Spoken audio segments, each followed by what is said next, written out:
지금 다운로드 받으세요. Win against Zest. You know, that was just an unbelievable PvP win, and Zest, I feel for him, his PvP is definitely his weakest matchup, so I'm very curious to see how MC is going to do in PvT, first of all, but also if he can overcome GuMiho, who's actually a really good player nowadays. Yeah. In the direct comparison, MC is ahead of GuMiho, but most of those games come from a time where MC was dominant, and now he's just a player coming out of retirement, basically. Whoa! Look at the votes here. It's all over the place. 4 and 3. Only me, Kanata, and Chaster going for MC. The rest of you going for GuMiho. Let's see how it's going to go down here in game number 2.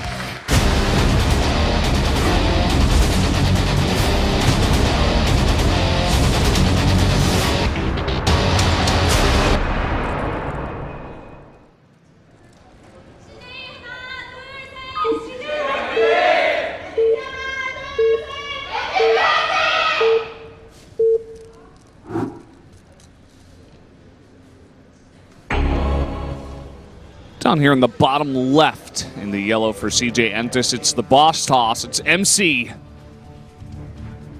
And his opponent in teal to the top of the map, it is GuMiho.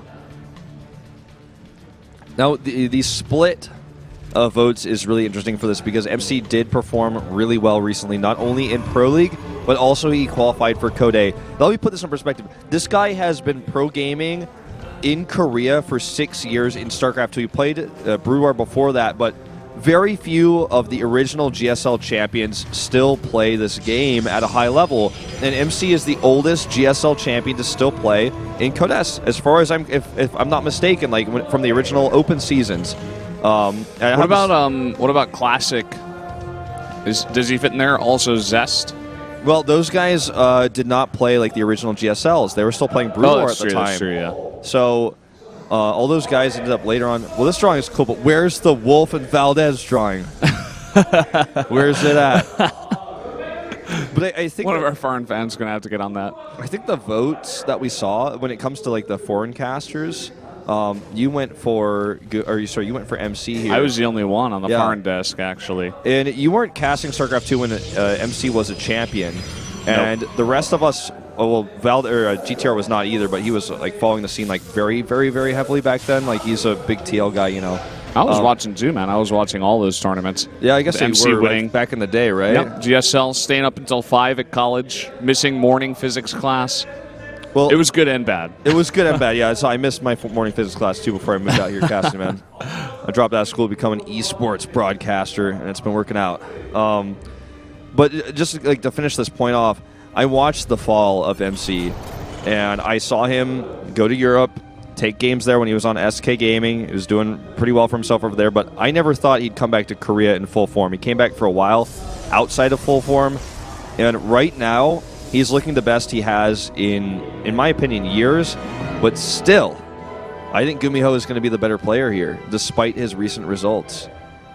Because I saw him fall, I saw him retire twice, go into streaming, and it looks like he might even do a sneaky proxy here, or maybe he's just going for a later scout. Yeah, I think he was just saving that actually against the Reaper. He wants to get a follow-up scout, and it's going to work perfectly. He's going to get into the main here with nothing to defend and see the whole build. Sees only one gas, can assume there is a CC in the back door, and it's a good start here for MC. The one thing I'm excited for this map, whenever we see Zest or Hero, especially in that last SSL group, whenever we see them play on this map, they do the same thing. The same thing I was talking about that Hero is trying to follow up with against Forte, which is, you know, just make a million gates in earlier third base. It's very easy to defend a third base on this map for the Protoss, so you get that out very early, and then the follow-up aggression is pretty intense. And I want to see MC do it, because MC is kind of like Parting in that they both have the best control, you know, in the world. So even better than Zest, even better than Hero, of course. It's like MC is going to be able to just do unbelievable things with that kind of composition, and I want to see it here. I'm really excited. Protosses are basically broken into two main groups. There are your Protosses that are late game oriented that only focus on like Psystorm, AoE damage, like players like Classic, Rain, hero I feel falls into this. Then you have the aggro Protosses, which have existed throughout all time. MC was one of the first aggro Protoss champions. Then you had players like Any Pro Prime, Hong and Prime. Well, most of them were on Prime, actually. Parting, right? Parting came out of nowhere. He's one of the great aggro Protosses. He's still, is one of the best in the world. And MC just kind of fits into that sect of players because he's control-based more than he is macro-based. And that is a scary thing in a meta like this, where those aggro builds are so powerful and are winning this matchup most of the time. Trying to deny the scout there. You could definitely be misquoted. Like, the first part of that sentence that you said was, Protosses are basically broken. And then you said, into 2 groups. Yeah. Just saying. But I didn't even think about it that way, but yeah, it's true. Yeah. Wolf 2016. There you go, guys. Yeah, just Protosses are broken ... at the end. Basically broken, yeah. So that Reaper did get a pretty nice scout. I think he did see the buildings. Let me just check 100%. Yeah, he saw everything here. And not sure it's going to matter all too much. I mean, that's pretty standard when you go in the Protoss space to see a robotics and a Twilight Council with 3 gates. It's basically what happens in every game. So, I mean, he just gets the confirmation. Knows that nothing totally insane is going on just yet. Yeah, and it's actually quite a passive game thus far because GuMiho didn't go for a drop. And he is going to have fast stim as a result.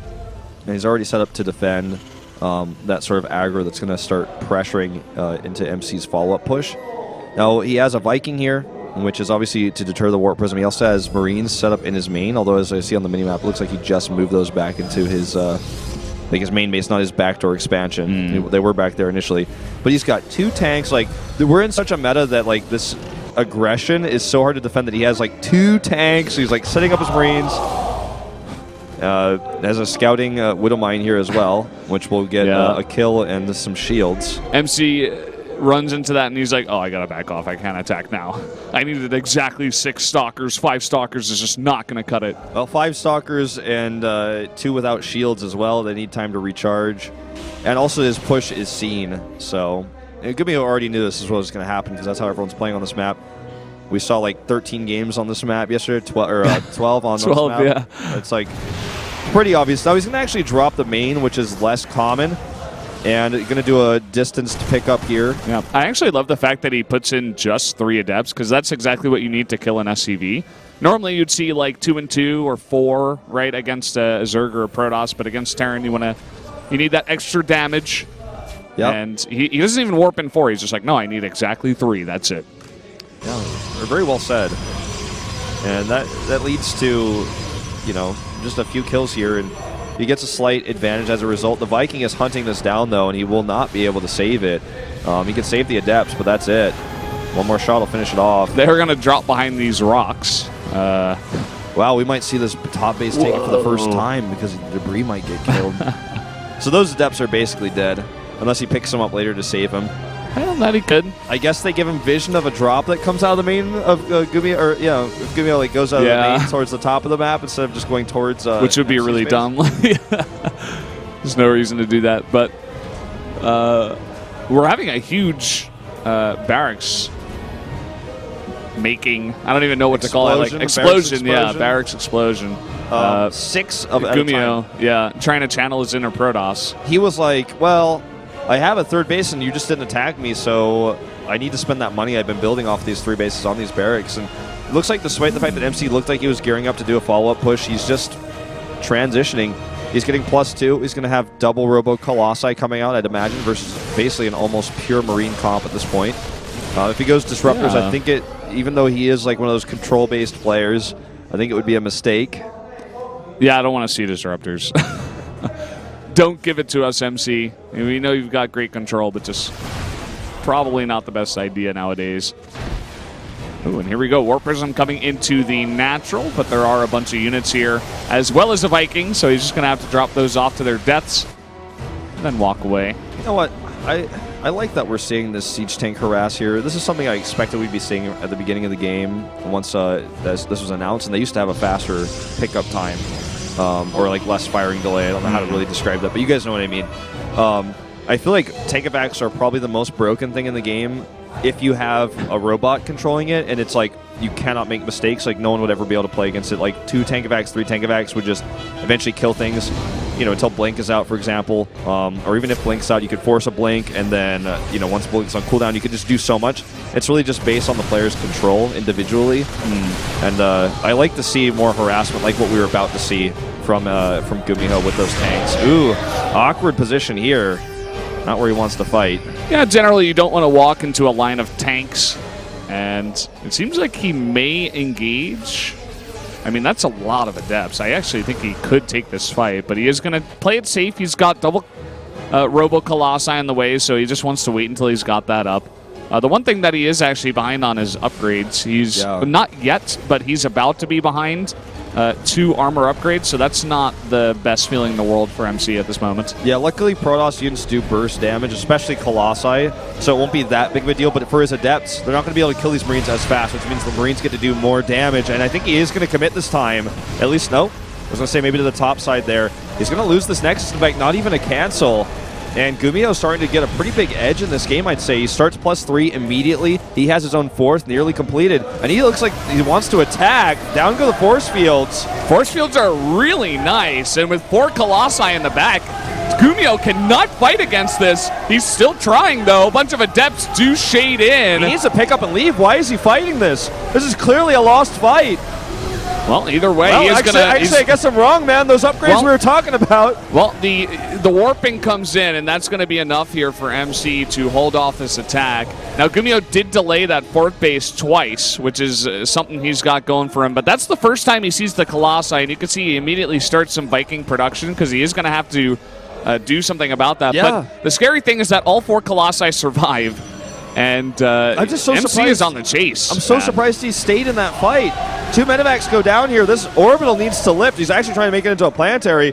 MC wants to go all the way with this. He knows he didn't have a 4th base. SCV is coming out. What in the world am I watching? SCV is now pulled, and there isn't all that much Protoss here to support those Colossi. GuMiho trying to channel his inner Maru here and get on top of those Colossi.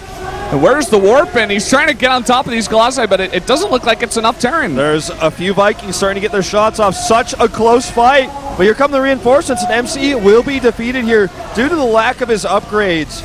And we just saw Bio eventually rip through. Normally what happens in this matchup is the Protoss will get the armor because they just, by default, Protoss units do a lot of damage. So you want to have the armor to outlast the Marines because eventually they'll start to die. You'll do better against the Medivacs that are healing and stuff like that. But in this case, it looks like he wanted to prioritize the attack because I think he wanted to attack earlier. Then we didn't end up in that type of game. So he's like, well, I'm going to get +2 for my Colossi so I can try to kill these units very quickly. But by the time he was fighting, it was mostly Marauders. Or not mostly Marauders, but like there were actually Marauders. At the beginning, it was almost purely Marines. And oh boy. MC actually clicked the all army hotkey. And I think there were 3 or 4 observers that got scanned and killed. So he has now 0 observers. And he doesn't want to, well, now he is going to commit some time to that, making 2 at a time here. But before, he wanted to get those Colossi out first, so he was kind of in a bind against these Widow Mines. But scary part, as you were mentioning, is the upgrades are now finishing 3-3 for GuMiho. to 2-0. He has no armor whatsoever.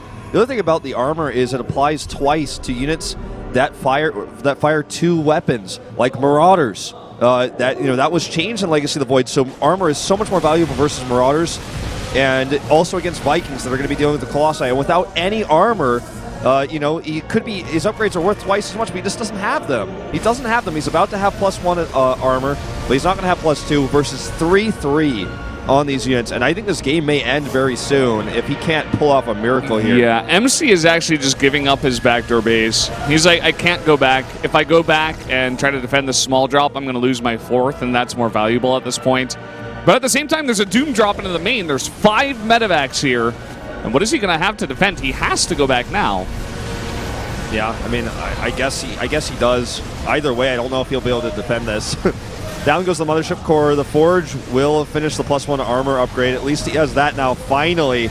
And like I said, even if he goes back and can't defend, GuMiho's just going to fight him. He knows he's up in upgrades. Okay, now that he has all of his army and GuMiho's a little bit split, he will send this drop away, but he's killing so many probes over here. MC has 26 probes left. MC is losing everything at this point. 42 probes were killed. He finished his charge, so that's not going to help him at this point. Yeah, I don't think he has a single zealot. Yeah.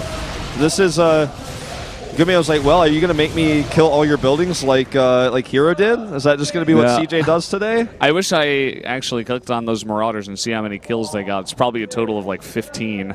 43 probes killed in this harassment wave alone.